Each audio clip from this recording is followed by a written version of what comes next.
Hetepu, Assalamu alaikum, Namaste, Haru Nefer. This is Kasankma Keparu with another video for you. And in this video, I have a commentary. It's very interesting. But before I go into that, I want you to hit the like button.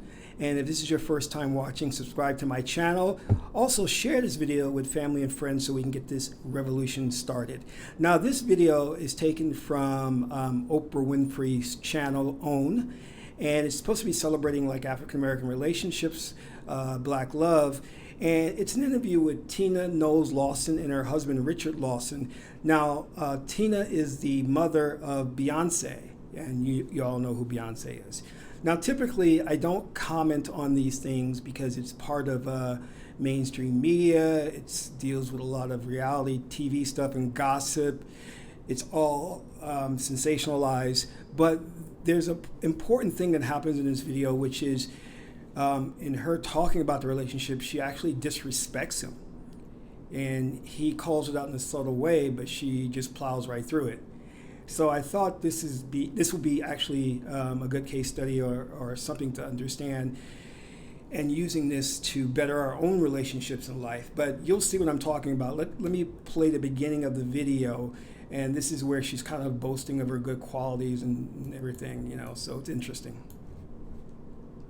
I wrote down all the good things about myself, which is really hard. Have you ever tried to do that? To just sit down and write out 10 things that are really good about yourself?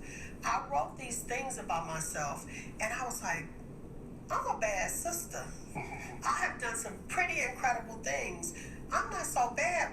I deserve somebody because I'm great. Okay, so there she is. She just boasted herself up, talking about how bad she is, which, you know, it isn't a problem. But when she comes to actually her husband, it's the exact opposite. So listen to what she has to say. There, and you want to attract somebody, fall in love with yourself and know your worth. You know, it really makes a difference. At 59, I moved to a new city, got a new car, a new man, a new life, and it is possible. I envisioned the type of man I wanted. I prayed for the type of man I wanted, and I got pretty much that. Is he perfect? Absolutely not. But, you know, he has a lot of the qualities. No, he has a lot of the qualities that I love, and we're having a really good time, and I'm enjoying life. So there is hope, women, ladies.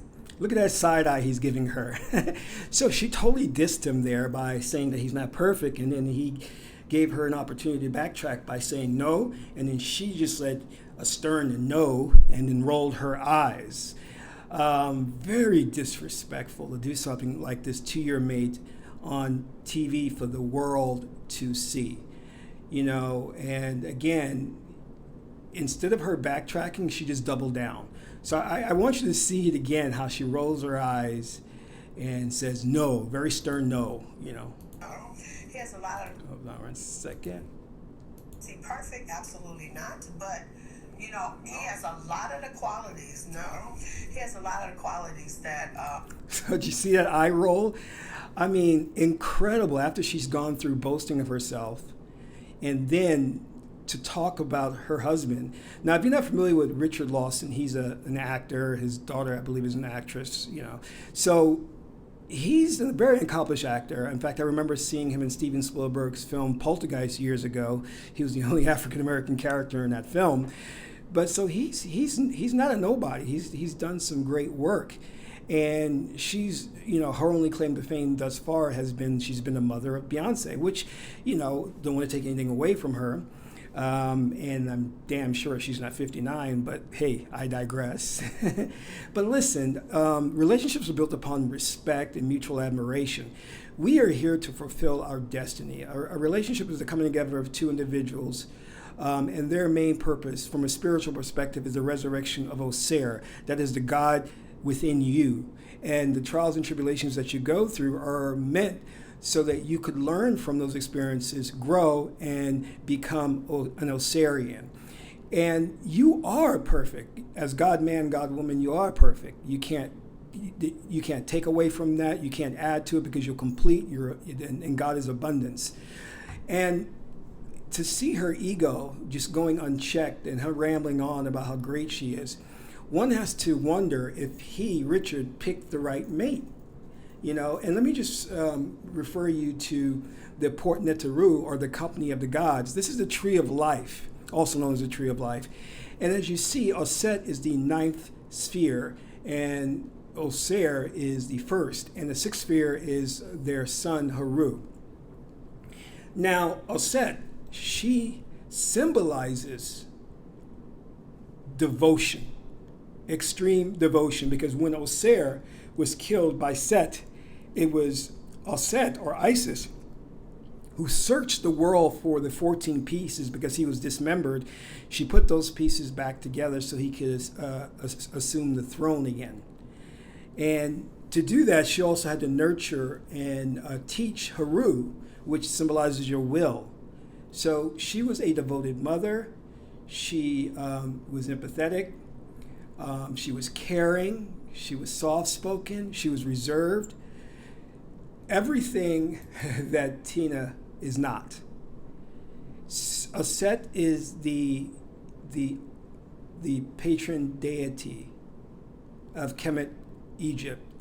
She's also a perfect representation of a mother, the mother energy, or what we call in Western civilization nature, because nature, you have to nurture or the mother figure has to nurture her children. She's also referred to in Christianity as Mary. Okay? And let's look at it this way. You have Oser, you have Oset, you have Haru, and you have Set. Oser is integrative. He is known as the uniter of Upper and Lower Egypt. We can also see that as uniting the left and right hemisphere of the brain. Oset is devotion, love, caring, empathy. Haru is the will. You have a free will. You have no inclination to left or right. Tahuti tells us that nothing has a quality in and of itself. Tahuti was the advisor to Haru in the battle with Set. Set is your emotions, your ego gone unchecked. So we go through life in relationships, and those relationships will have their trials and tribulations, but it's meant for us to grow and to resurrect Oser, and it can only come from our devotion. So Tina, in a way, should embody that she should support Richard, support her man to the umpteenth degree. It would never, ever be in the mind of an ancient Kemetian or Kamau woman to disrespect her man publicly like that, because we work together to spiritually grow. And again, no one is perfect. The self or the body, the Geb aspect, is not perfect. But you, what is in you and who you are truly is consciousness. Consciousness is perfect. And your goal is to resurrect that which is within you, to bring it to life, to bring it to the forefront. And to see what she did here is just an example of what's going on in modern society, because we're headed into a gynocentric society where a lot of women are taking liberties. Not all women, but a lot of women are taking liberties because they know that they can get away with it and say things, and they sometimes have this sense of entitlement, undeserved sense of entitlement. This is because you have the ruling elite who are setting things up to create this gender war. They want to see the genders fight because this furthers their long-term goal or their plan, which of course is to take over the planet, put in place a new world order. In order to do that, you have to emasculate the male because he stands in the way of your conquest of the planet. And what better way to do that is to work through the female principle or the female energy to get her to turn against her man and emasculate her man. And you can see that clearly here, where she didn't even have it within her to step back and think objectively as to what she just said. As I said before, she just doubled down on it. She kept plowing through. So that shows me no empathy, no caring, no love. And just so that you guys know out there listening to this, whenever you're going to get into a relationship, the best thing I can prescribe is you go to the oracles. You go to Tahuti, go to the Medunater, go to the I-Ching, and ask the I-Ching or the Medunater, is this person right for you? Should you get into a relationship with this person? Should you marry this person? And I'm sure in the case of Richard and Tina, the oracle would have told Richard, no, run as far as you can away from her. You know, but listening to the oracles when it comes to relationships will save you a lot of headaches down the line, because you're operating based on left brain polarized thought process, meaning you can't see the bigger picture, you can't see down the line. But the oracles are the collective consciousness or the super consciousness, and they can see not only down the line, but they can see different space-time continuums, because we live in the multiverse. So the oracle can tell you if she will be cheating on you or he will be cheating on you down the line, if he's going to abuse you, physically abuse you or verbally abuse you. So these things will be revealed with an oracle reading. So don't go on what we call as your twee. You know, twee is the wooing effect of how he may look handsome, have a six-pack, or she may look beautiful, long hair, clear skin. Those are superficial. And, you know, we know that the tree of life, it tells us that, yes, you have to be physically attracted to someone, but you also have to look within and see their hearts. And so whereas Osset is devotion, Heteru is joy. Heteru likes things to look pretty. Ma'at is love, true love, which is giving and seeking nothing in return. And that's a hard type of love for some people to have. And she's married to Tahuti because he is supreme wisdom. But going back to Osset, which is the mother figure, which symbolizes, as I said before, devotion, extreme devotion. So we have to start looking at that, especially in this case of, you know, how devoted are you to your partner? Would you disrespect your partner in public?